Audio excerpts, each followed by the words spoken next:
Anyway, I'm here to talk about self-control and the active ingredient, perhaps, which is willpower. As Lisa said, I'm a scientist. I'm not a clinician or a counselor or a motivational speaker. So we are motivated as scientists by curiosity, but we're always pleased when we do something that turns out to have some relevance or use to the general public. And so we're pleased to find that people were very interested in what we've been doing on self-control and the idea of willpower. The book, which Lisa mentioned, and to our surprise became a big bestseller, has this title, Rediscovering the Greatest Human Strength, or Our Greatest Strength. And that calls for some justification. And I think I can contrast it with self-esteem. And I started my career studying self-esteem. We had hopes that by boosting people's self-esteem and making children love themselves more and making adults like themselves more and all that, that we would make people happier and healthier and better off and all these things. Self-esteem was a huge disappointment. It didn't really deliver the goods. Making people more conceited really doesn't make them better off in any palpable way. But self-control is the real deal. Evidence continues to come out all the time about people with good self-control do better than others. They are more successful in their jobs. They're more successful in school at all levels. They have better relationships to others, more stable, less conflict, they're more popular with their friends, better relationships with family. They are happier. They have less stress in their lives.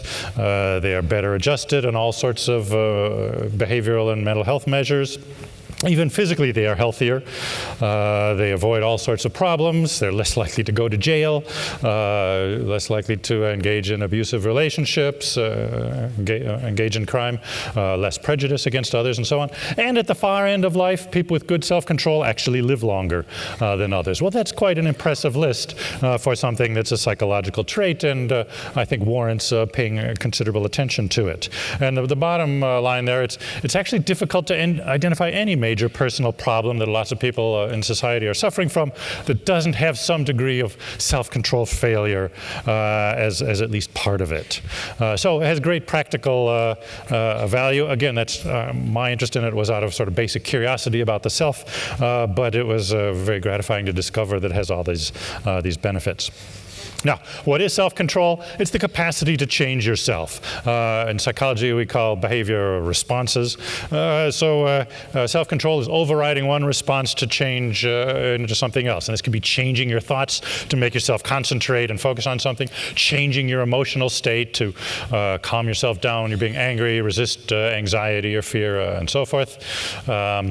Impulse control, whether it's smoking, drinking, sexual impulses, violent impulses, all sorts of things, overeating, all these things, a great deal of self-control involved there. And last, it is also relevant to controlling your performances, that you make yourself perform better, live up to your potential, and so on.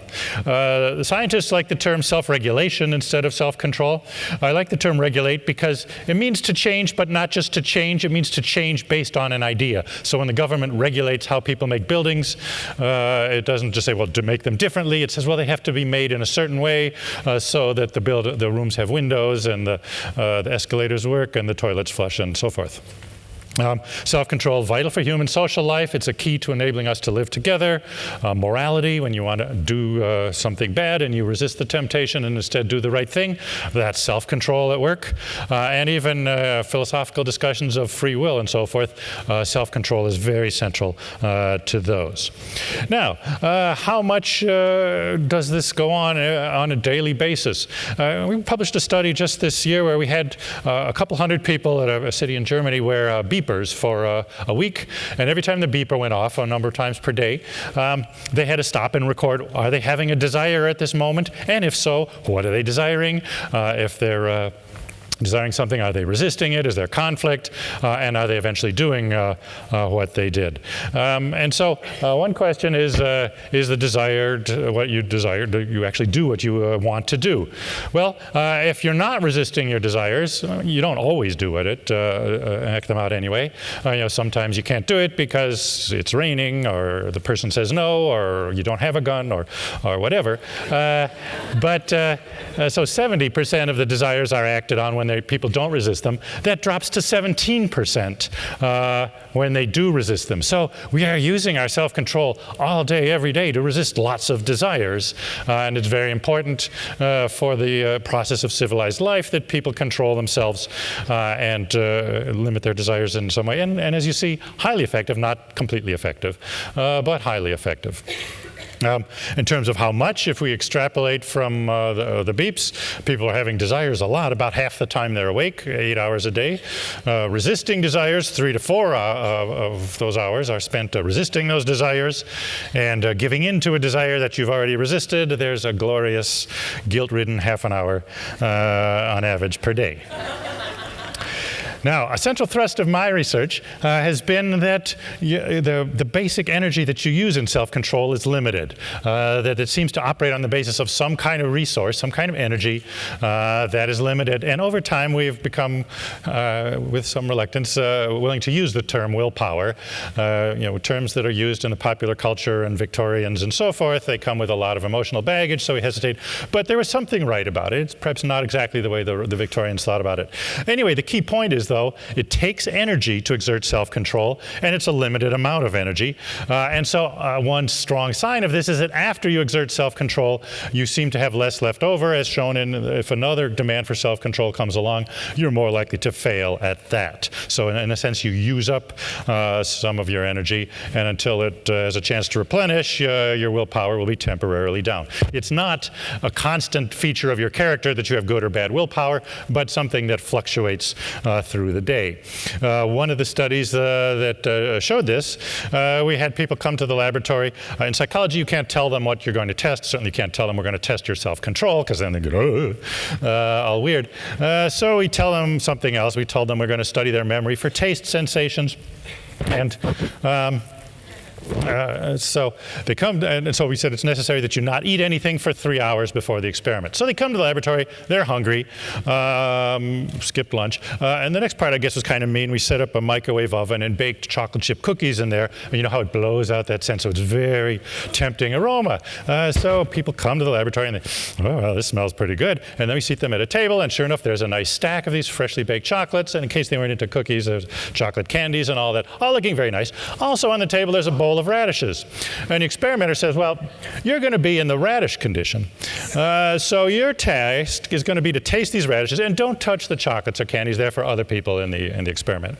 So we leave them alone for 5 minutes. And the point is to have them use up their willpower resisting the temptation. We wanted to maximize the temptation, so we left them alone with the radishes and the chocolates.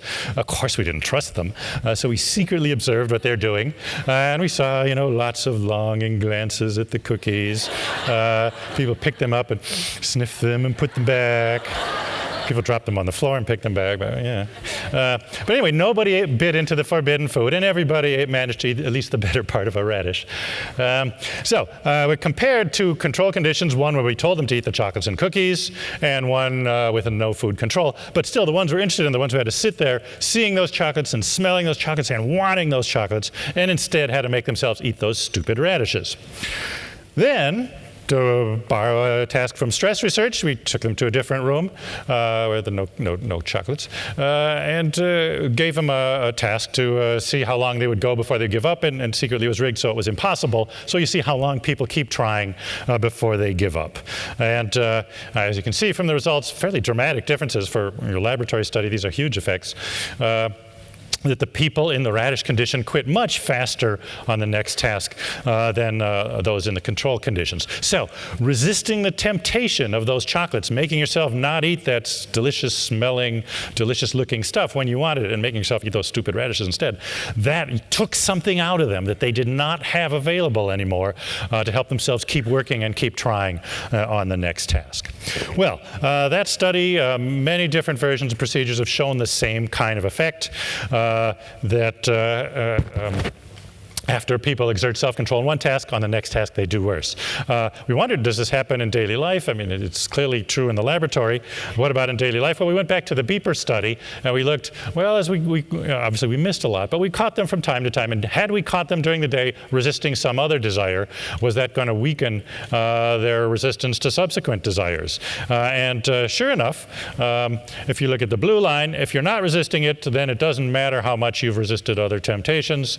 But if you are resisting, you're more likely to give in. So your resistance gets weaker as a function of how much you've resisted other desires and how recently that same day. So again, as the day goes on, every time you're controlling yourself in any way, making yourself not eat something that's fattening or bad for you, resisting that cigarette, resisting the urge to smack somebody for saying something smart or go to the bathroom or whatever, all these things, they take energy out of you and weaken your self-control for a time afterward.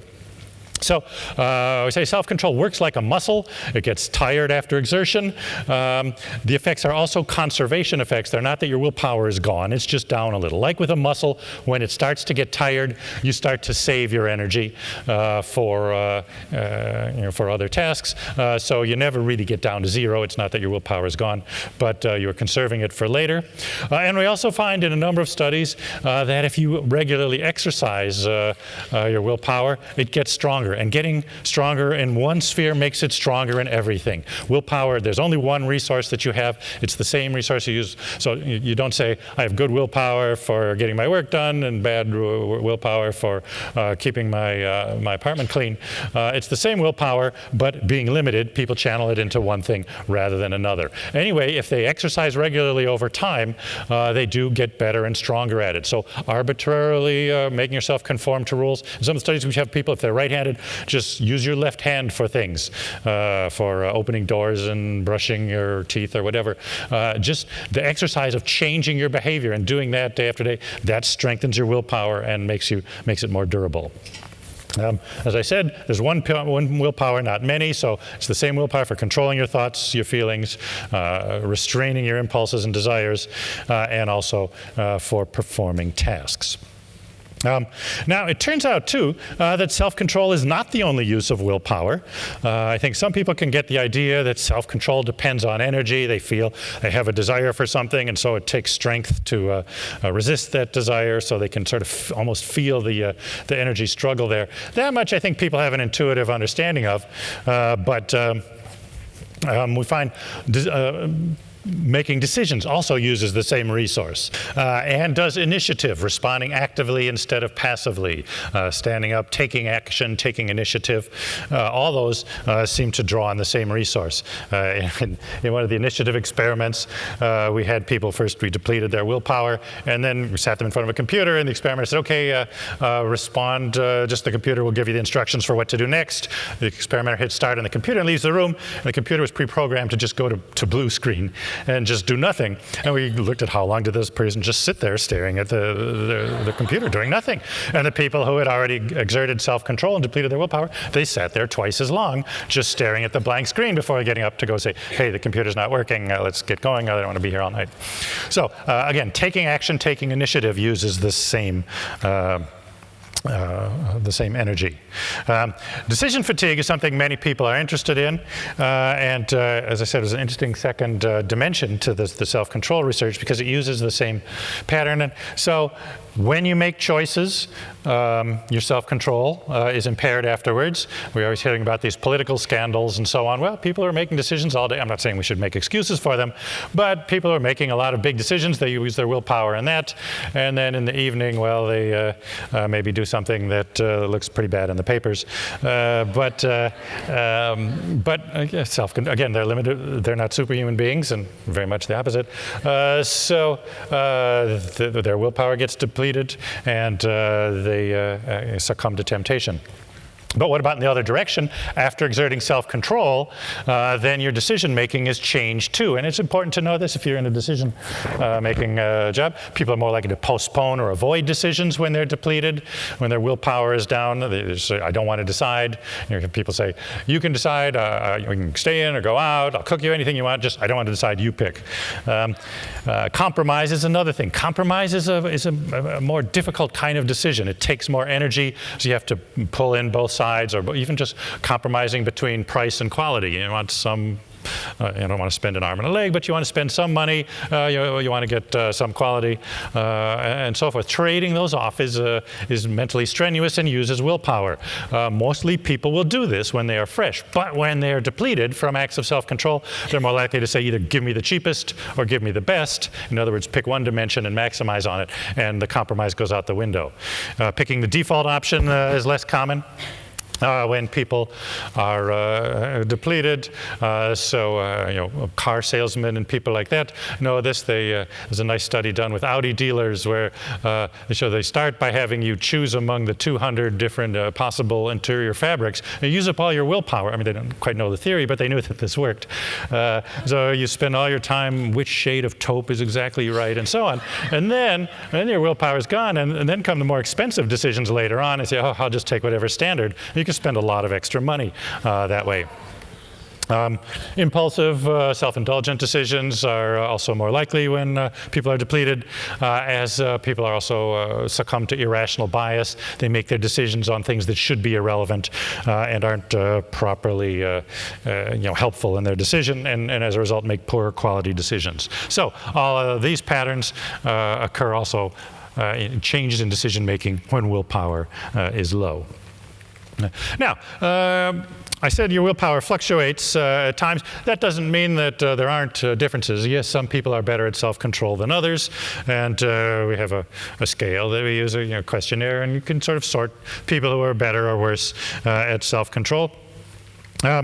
Now, going back to the Beeper study, we measured people's self-control with a questionnaire, and then we wanted to look at one obvious prediction. Is it people with good self-control? Well, self-control is for resisting desires, so they should be resisting desires more often. And we were surprised to find the opposite effect, statistically significant. The people with good self-control spend less time resisting. They're less likely to resist desires. Well, how do we figure that? Well, what that suggests is a different way of looking at how self-control operates. Instead of the key being using it to resist desires and temptations, it's avoiding problems, staying out of trouble in the first place. It turned out that desires are partly stimulated by the situation you find yourself in, but for whatever reason, people with good self-control had fewer of the problem desires, probably because they stayed away from the sorts of situations that would tempt them. If they're on a diet, they don't go into fancy restaurants and bakeries. If they're trying to quit drinking or smoking, they don't go into bars where people are doing those things. One way or the other, they expose themselves less to temptation. As a result, people with good self-control reported less guilt because if you expose yourself to temptation, then your willpower is down, you give in, and then you're sorry afterwards, you feel bad. But people with good self-control have less guilt, also less stress. And really, I mean, one of the best ways to reduce stress in your life is to stop screwing up. And so managing your life in this proactive, effective way is a good strategy. It leads to less stress overall. People with good self-control are successful and healthy at do this. In the book, we call this playing offense rather than defense. So rather than relying on your self-control to bail you out of trouble when you're sorely tempted and so on, which is a bad idea because you never know. If you're sorely tempted, maybe your willpower will be low or will be depleted at that point. You may give in even though you thought you wouldn't. But playing offense is taking the initiative yourself, setting up your life to run in smooth and effective ways. We find that people with good self-control use it not for the heroic act, but for forming good habits and for breaking bad habits and by regulating habits. So this is sort of a new way of thinking about how self-control operates. By managing habits effectively, you can stay out of trouble. Or to depict this more pictorially, There's a classic depiction of how we think of self-control. It's Ulysses or Odysseus, depending on your preference, on the deck of his ship coming home from the Trojan War. And I'm sure you know the story. The sirens would sing these beautiful songs, and the sailors would want to hear the lovely music, would sail their ships closer to hear better, and end up crashing on the rocks and would sink. And so here we see Ulysses. He wanted to hear the music, but he's trying to resist the temptation and using his willpower, using a few other pre-commitment techniques. He has himself tied to the mast. Apparently that helps, so he couldn't do anything wrong. Apparently dressing up in women's clothes helps a little bit. I don't understand that. The sailors have their ears stopped up with, so they can't hear the music. All these work. The point is, though, people with good self-control took a different route home. They avoided the problem altogether.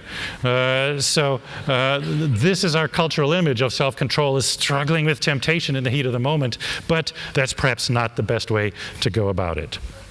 All right, a couple more things to emphasize. I'm not a brain researcher, but as you know, probably the brain evolved from the back to the front. The back part, the sort of lizard brain, tells you has where the desires and wanting parts. The controlling parts that restrain them came along later. They are more organized in the front part of the brain. But we find also that glucose, which is a chemical in the bloodstream that's fuel for the brain, it's indeed fuel for all the body's activities, that's highly relevant to self-control. And you're not quite willing to say that glucose and willpower, or glucose is the physiological basis for willpower, but there's clearly some strong link there. And glucose, people think it means sugar, but it's really, glucose can be made from any sort of food that you eat, as long as it has some nutrients in it. So that is the energy supply. What we have found in a number of studies is that after you exert self-control, there's less glucose in your bloodstream. The body uses up its available supply, and then it takes a while to replenish. And we find when people's willpower is temporarily depleted, if we give them a dose of glucose, then it will often offset the negative effects so that they can recharge themselves. It will catch up to you in the long run. You can't go on living on sugar indefinitely, but it can work. I got just the final minute and a half here. So glucose is used for a lot of different things. Self-control, it's used for physical exercise too. Your immune system uses a lot of glucose, but only at some times. So when you're fighting off a cold, your body needs all its energy for the immune system. And then your self-control and your decision-making will be poor. Many people don't realize there's that much of a connection between mind and body. But I used to make myself work hard and continue working when I was fighting a cold, because I say, well, I'm just sitting at the computer, working. I could still work. It's not. But I've learned that's a stupid thing to do. The work was usually lousy anyway. So it makes sense when you're fighting a cold. Go to sleep, spend 36 hours in bed, sleep it off, and then get back. Let your body use all its glucose for the self-control test, for the immune tasks. Premenstrual syndrome also is a deficit in self-control and glucose. All right, last topic, what depletion feels like. Here's what the London Times did of us. It would be nice, given how important it is to know when your willpower is down, it would be nice if it felt something. We have a variety of studies we're just trying to publish now. There is nothing that it feels like, but it seems like it turns up the volume on life in general. You feel everything more strongly. And so this gradual intensification, this is one clue that you can become aware of, but there's no clear feeling to know that your willpower is down. Anyway, glucose, limited resource, glucose, limited physiological basis. That is the energy behind willpower that enables us to exert self-control. Used for self-control, but also for other things, including making decisions and taking initiative. And ultimately, we call it the greatest human strength, partly because we as human beings live by creating culture and civilization. This is how we solve the problems of survival and reproduction. But civilization requires rules, and changing ourselves to convey those rules, that depends on our self-control. So indeed, willpower and self-control are a key part of what make us human. Thank you.